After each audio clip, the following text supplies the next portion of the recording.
It's a big episode, folks. The last episode of 2023. I'm Clayton Collins, CEO at HousingWire. And my guest today is the esteemed editor-in-chief of HousingWire, Sarah Wheeler. Sarah, welcome.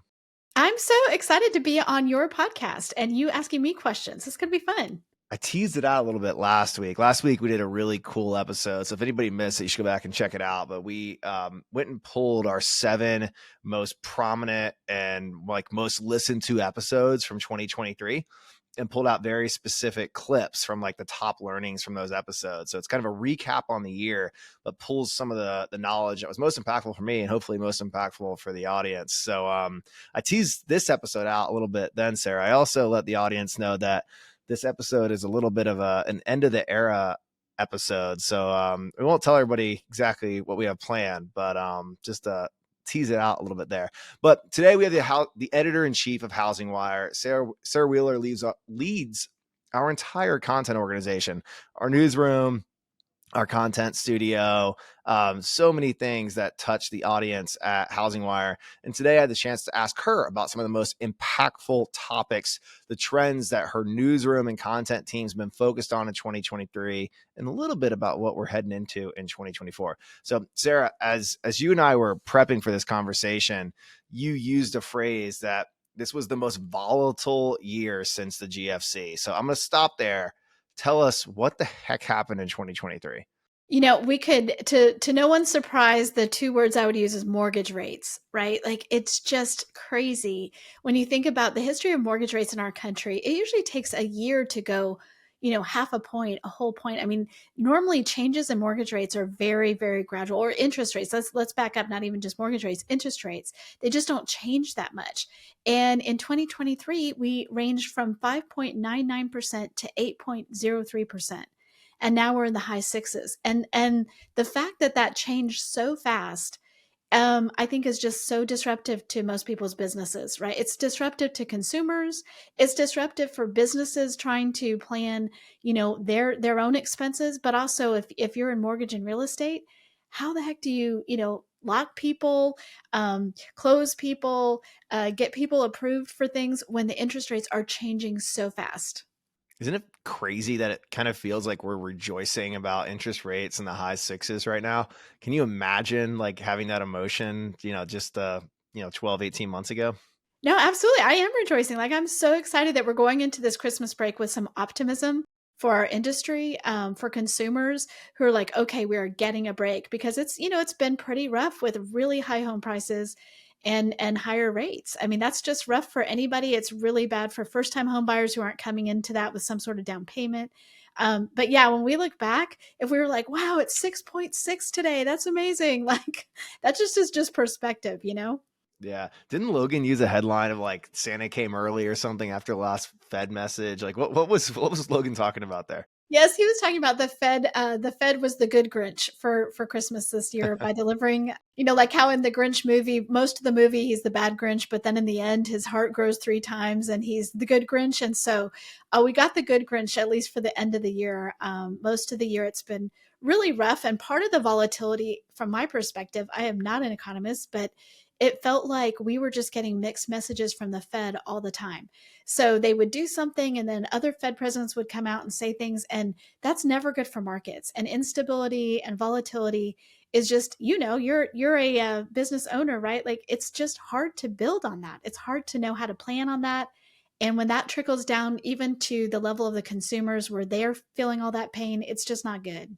Yeah. I mean, uncertainty is definitely the hardest thing to build into, and business owners and consumers need confidence in their financial decisions, which this year has definitely made it challenging to have confidence. But rates weren't the only volatile part of 2023. What else did we see play out in the last few months, Sarah? I would say inventory is one of those things that obviously follows rates. And it's unprecedented. We used to use that word all the time in 2020, and I'm going to bring it back for this because, what the Federal Reserve did to really step in and save, economics, and during the COVID-19 struggle, was to lower those rates, to rock bottom. And as a result, and I don't think anyone expected it, just the rush, the gold rush in the housing market, right? And people got 3% rates for a 30-year fixed mortgage. So, that's great. The knock-on effect on that, 3 years later, we're like, okay, no one wants to give up their 3% mortgage for mortgage rates in the high sixes, sevens, and then all the way to 8. And that has had an effect on inventory, whether you want to call it. I know we've had this whole discussion about, is that a mortgage rate lockdown? I think whatever you want to call it, there is a lock-in effect that people are, if they don't have to, they're not trading in what they have as a monthly payment for something that's higher just because interest rates changed.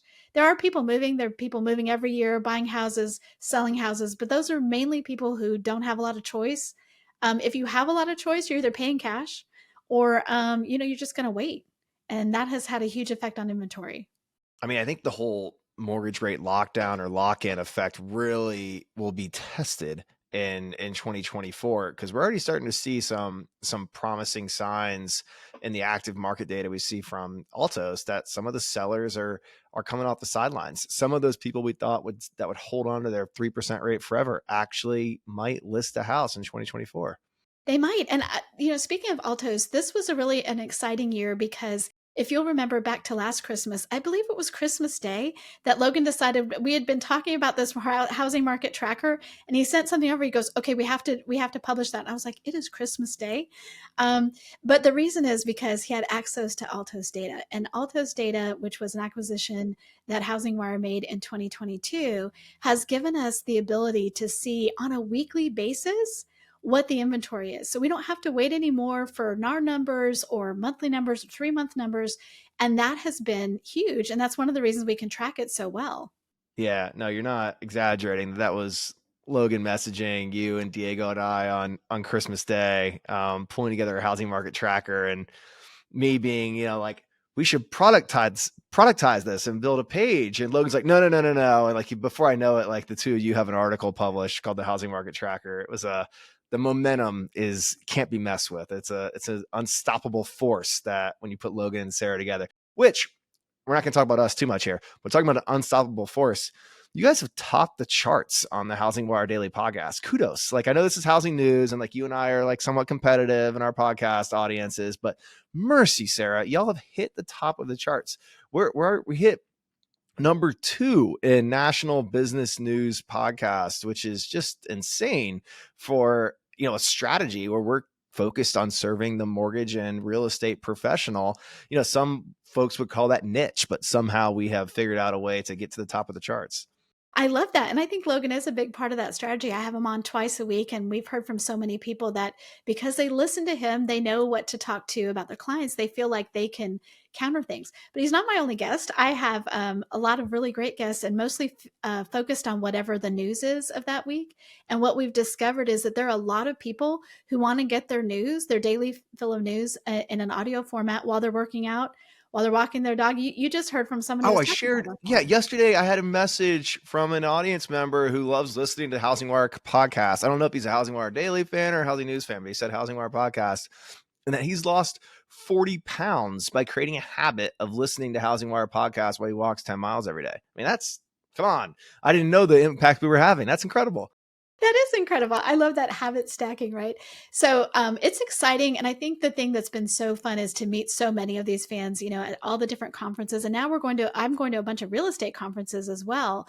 And we have a ton of new listeners and readers who are in the real estate space. I mean, you've built that real estate audience over years, but the last few months it's really propelled as the commission lawsuits have been front and center. So like, let's go back to the volatility year. Like, how did these commission lawsuits impact us over the last 3 months? And like, kind of where has it evolved to as, there's been settlements and verdicts. Like, where are we now?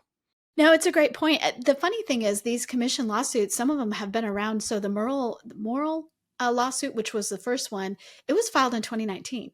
So they've been percolating out there. It's just that this year we, they came to trial. We got down there. We got some settlements. Then we got the DOJ saying they wouldn't accept some of those settlements. So it has been wild, but it all comes down to like, is there a conspiracy to set, to fix prices on what you have to pay a buyer broker?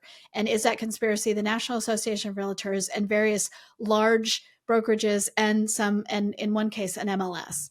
And that question, I think people took it seriously, but the Sitzer Burnett trial that we covered in October found them liable for, found all of those people liable for a conspiracy.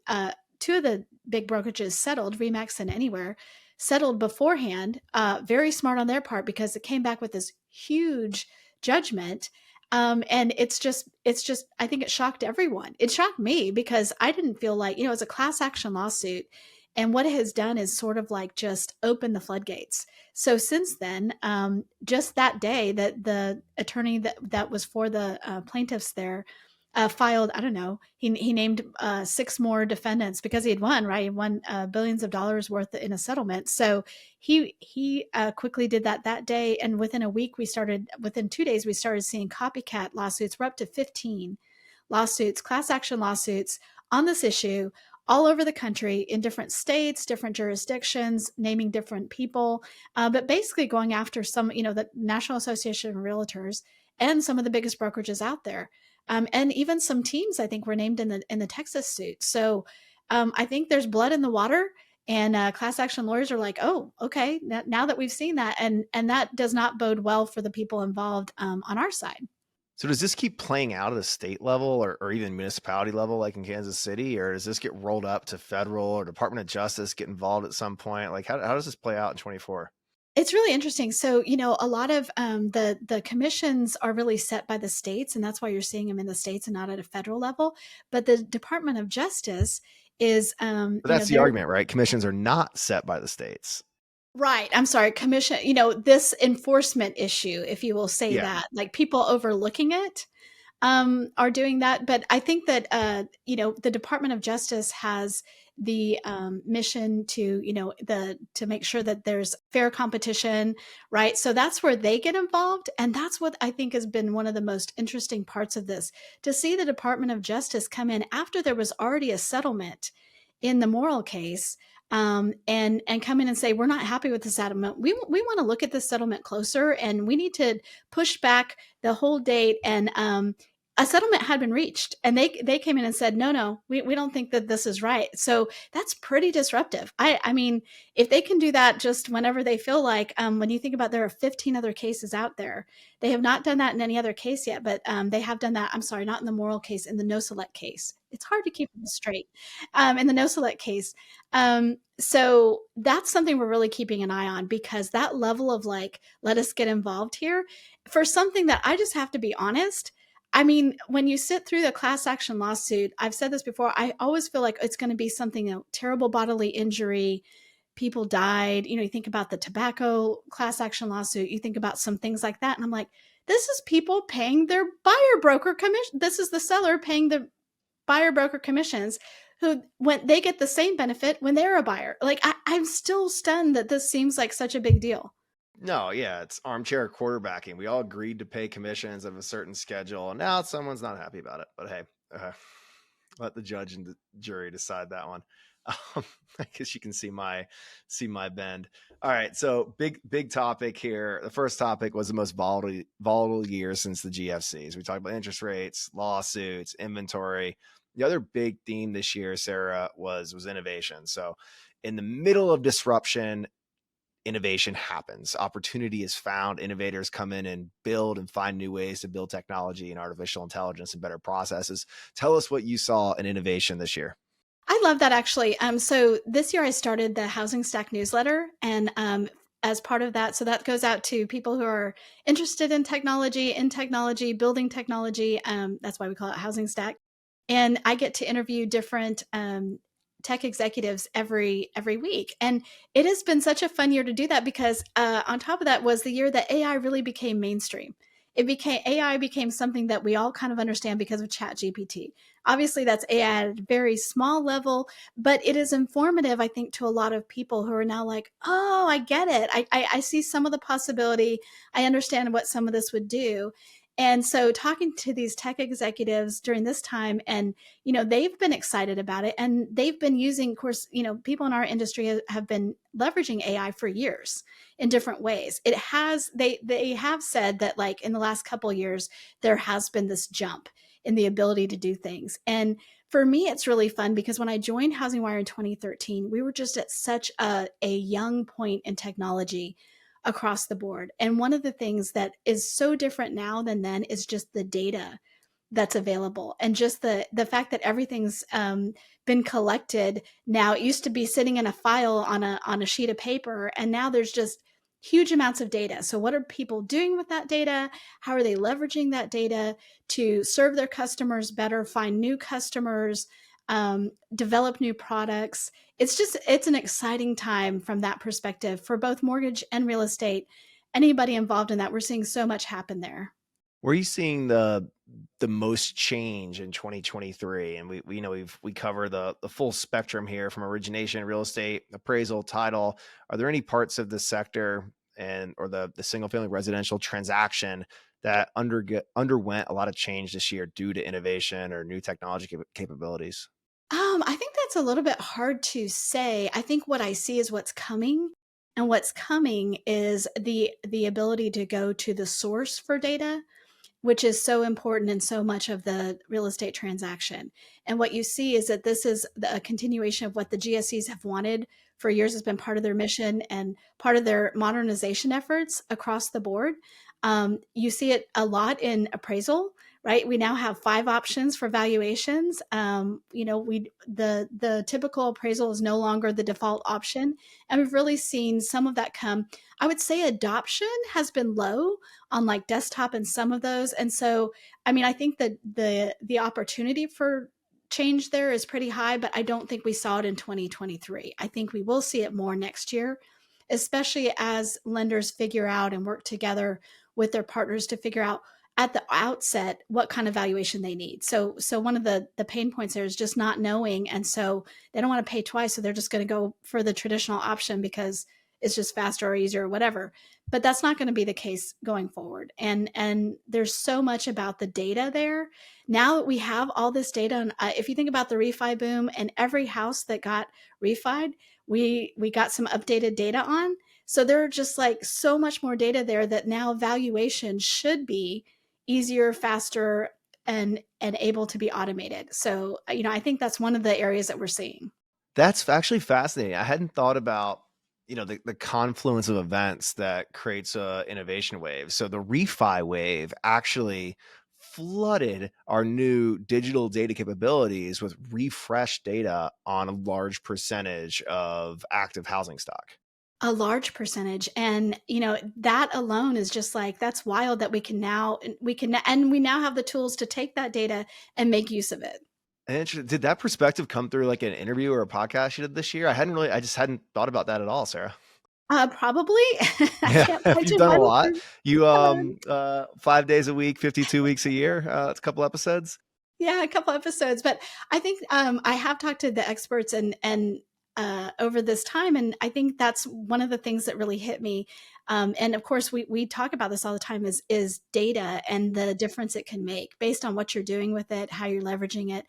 On the other hand, one of the big disruptions this year, not just in our industry, is cybersecurity. So all of that data sitting out there is also a huge target. And we have seen some really big things happen this year, and we know of some things that we can't report on that are happening all the time, right? That don't ever get to the point where we can put them online, but we all hear about them. People know about them, and that's hugely disruptive. Yeah, that'll be a theme that I don't think is going to be off our radar in 2024. But certainly need some innovation around security. Maybe that's where the innovators go next. All right, Sarah. So the other big theme that we always talk about at the end of the year and as we prep for the coming fiscal year are forecasts. And forecasts have been pretty challenging the last few years. In 2020, nobody saw COVID coming, and they definitely didn't anticipate the impact that COVID was going to have. 2021, I think people underestimated the power of the market. I think in 2022, people underestimated how fast the market can change. And in 2023, what happened? How did forecasts work out? Forecasting is tough when you have the rate of change that we had. And I think what we saw in 22 continued into 23.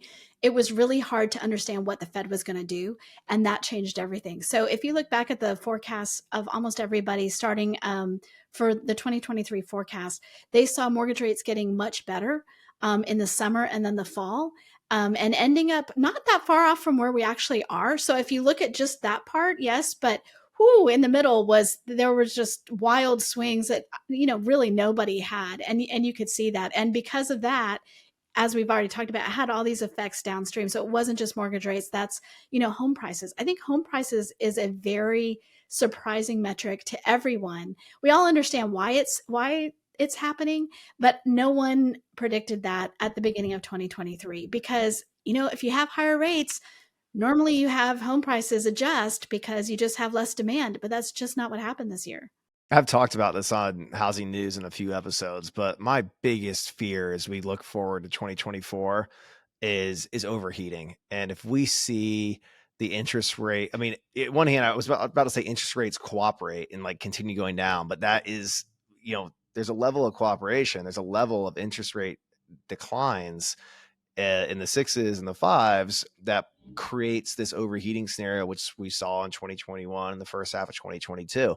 And I have a lot of fear that if we see the purchase market heat back up to levels, not even 2021 levels, but levels that are significantly higher than today, home price appreciation will shoot through the roof, and we'll be right back in the crosshairs of the Federal Reserve. And a second round of rate increases would be more painful than the first. I 100% agree with you, because both Mike Simonson of Altos and Logan talk about the fact that one of the reasons we talk about a mortgage rate lockdown and why it is or isn't is because if you put a home on the market and it sells right away, it doesn't ever make the inventory numbers. It doesn't ever get listed. It's not and so it's really hard to track that. What happens is if you have that kind of demand come in, you're going to have people, yes, now they feel like with lower mortgage rates, they can put their home on the market. That's going to be snapped up so fast that it doesn't really help our inventory goal of having a more normal market. And you see that what Logan always points to is days on market, tells you everything you need to know there, because a normal functioning housing market would be 30 days, 30 to 40 days. If you look all the way back into like 2011, you're talking 105 days on the market. So Yeah, I was gonna say, like, the housing environment that I grew up in and learning this industry was like normal was 60 to 90. You wanted a couple months of inventory out right. there to create consumer optionality and keep the right amount of pressure on prices. God, it's wild if we think 30 is the new normal. That's a hot market. For most of 2021 and some of 2022, it was in the teens. Yep. So, so 30 would be a big improvement there. But if you're back to those, like you said, that sort of crazy market, then that hurts everybody. And you think about, I think it's ironic that we're talking about the value of a buyer's agent this year, when if you don't have a buyer's agent in that kind of competitive market, how are you ever going to get a house? I just don't even understand, like, those two things happening, right? Having that kind of market, and then we're talking about, oh, buyer's agents don't do anything. It's like, I don't know. Have you bought a house in the last 3 years? That's the funny part. And the hotter the market, the more valuable the buyer's agent, the less valuable the listing agent. And yeah. The full picture, Sarah. We're doing the full picture here, covering how all the pieces fit together. So on the theme of the full picture, as we look forward to 2024, we have an election year ahead of us. Give me a glimpse into why housing should be paying attention to the election, what they should be paying attention to, what we're concerned about or excited about. Let me hear your perspectives. No, it's hugely consequential. So usually this time in leading up to an election year, our reporters, we would be doing outlines of, like, here's the major from, we used to listen to all the debates and be like, here are all the candidates, what their housing issues are. So we stay out of all the other things. We just focus in on housing, and housing things are like, regulatory, what they think about immigration comes into that, right? Into the construction thing. We look at, Tax, mortgage interest, premium deductions. absolutely. Yeah.